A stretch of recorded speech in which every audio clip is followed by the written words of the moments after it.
সম্মানিত বন্ধুগণ, যে আমি আমাদের ভোরের আওয়াজের মাল্টিমিডিয়াতে আজকে আমি একটি টোকেন সংবাদ পরিবেশন করছি। এই টোকেন সংবাদটি হলো সাতখানিয়া নিয়ে। চট্টগ্রামের যে দক্ষিণ চট্টগ্রামের সাতখানিয়া এই যে কাঞ্চন এলাকার একটি ঘটনা, বিশেষ করে কাঞ্চনা ফুলতলাতে। এই যাকে দেখছেন তার নাম হলো নুরুল আফসার। তার বাড়ি হলো চন্দনের কেশুয়া, কিন্তু সে থাকে দুবাইতে এবং ব্যবসা করে দুবাইতে। তার বর্তমান অবস্থান হলো, গ্রামের অবস্থান হলো তার ফুলতল, সাতকানিয়া ফুলতলে।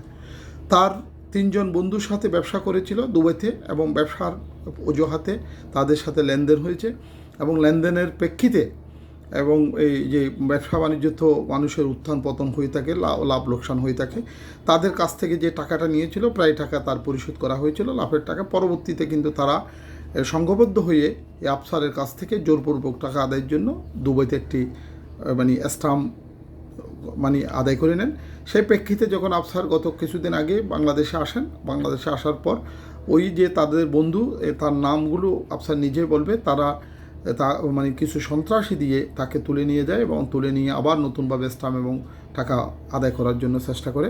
এবং যার প্রেক্ষিতে আফসার এবং আফসারের পরিবার এখন বাড়ি ছাড়া হয়েছে এবং সংশ্লিষ্ট প্রশাসনকে বিশেষ করে ডিআইজি মহোদয়কে অভিযোগ জানানো হয়েছে, সাতকানিয়া থানার ওসিকে অভিযোগ জানানো হয়েছে এবং বিভিন্ন পত্রপত্রিকায় লেখালেখি হয়েছে। বিশেষ করে আমাদের ভোরের আওয়াজ পত্রিকা সহ একাধিক সংবাদপত্রে তার বিষয়ে লেখালেখি হয়েছে যে সন্ত্রাসীরা এখন জামাতের ছত্রছায়ায় আফসারকে বা আফসারের পরিবারকে হয়রানি করছে বা উচ্ছেদ করার চেষ্টা করছে বা তাকে হুমকি দিচ্ছে, তারা কিন্তু একসময় ছিল আওয়ামী লীগের লেজুদ্ধারী এবং সন্ত্রাসী ক্যাডার। বিশেষ করে একসময় ছিল নদবীর সাথে, পরবর্তীতে যখন নদবী এমপি হয় নাই, পরবর্তীতে আব্দুল মোতালেব, যাকে বনফুলের মোতালেব বলেন, মোতালেবের অধীনে তারা বিভিন্ন ধরনের অপকর্ম করেছে।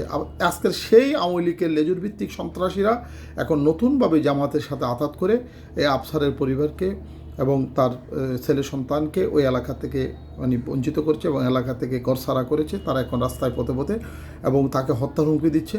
এই যে আফসার যাদের সাথে লেনদেন করেছে তারা হলো 3 জন, 3 জনেই কিন্তু দুবাইয়ের সোনা ব্যবসায়ী, স্বর্ণের সোনার চালানির সাথে জড়িত।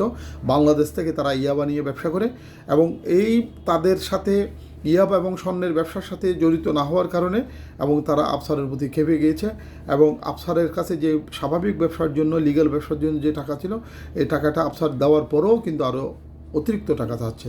সে বিষয়ে আমি আফসারের বক্তব্যটা অল্প সময়ের মধ্যে আমি শুনছি। আপনারা যে এর পরবর্তী আমি একটি নতুন অঙ্কে সুন্দর করে একটি আজকের এই বিষয় নিয়ে আমি একটা নিউজ করব। আমি তার একটি প্রাথমিক অবস্থা একটি সাক্ষাৎকার নিচ্ছি। কি গোটা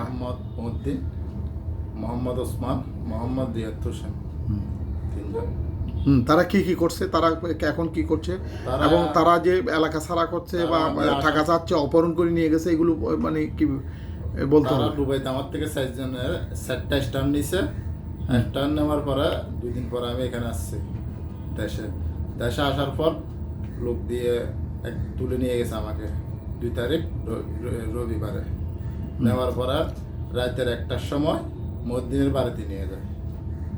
মদ্দিনের বাড়ির থেকে আমার মোবাইল থেকে ফোন দিচ্ছে। ফোন দেওয়ার পরে বলছে যে খালি চেক দিতে হবে 3টা, খালি স্ট্যাম্প দিতে হবে আর আমার পাসপোর্ট আইডি দিতে হবে। তা আমি বলছি, আমার ওয়াইফকে ফোন করে বলছি, ওয়াইফ বলতেছে ঠিক আছে আনতেছি। পরে কাঞ্চনা জামাত ইসলামের নেতা নাজাম ভাইয়ের সাথে যোগাযোগ করে নাজাম ভাই উদ্ধার করছে। নাজাম ভাই উদ্ধার করার পরে নাজাম ভাই এটা সমাধান করে দিয়ে বলছে, এখন সমাধান করে দেওয়ার নাম দিয়ে ঘোরাঘুরি এদিকে এদিক করতেছে। আপনাকে যে এলাকার থেকে হুমকি দিয়ে তাড়িয়ে দিচ্ছে এবং তাকে হত্যা করার যে চেষ্টা করতে, দায়িত্ব নেওয়ার পরে 4 তারিখে আমার বাসায় গেছে। বাসার থেকে আমাকে খুঁজে না পেয়ে আমি ওরা আসতেছে, এটা টায়ার পেয়েছি। টায়ার পাওয়ার পর আমি ওখান থেকে পালাই, এখন বর্তমানে সিটিংয়ে আছি। ওখান থেকে এখন আমার ফ্যামিলি, আমার বউ বাচ্চা বাসায় কেউ যাইতে পারতেছে না, নিরাপত্তাহীনতা ভুগতেছে। এই বিষয় নিয়ে প্রশাসনের কাছে আমি প্রশাসনের কাছেও দরখাস্ত দিছি এবং ডিআইজি মহোদয়ের কাছেও গেছি। এটা আইনগতভাবে ব্যবস্থা একটা নেওয়া। ধন্যবাদ। আসলে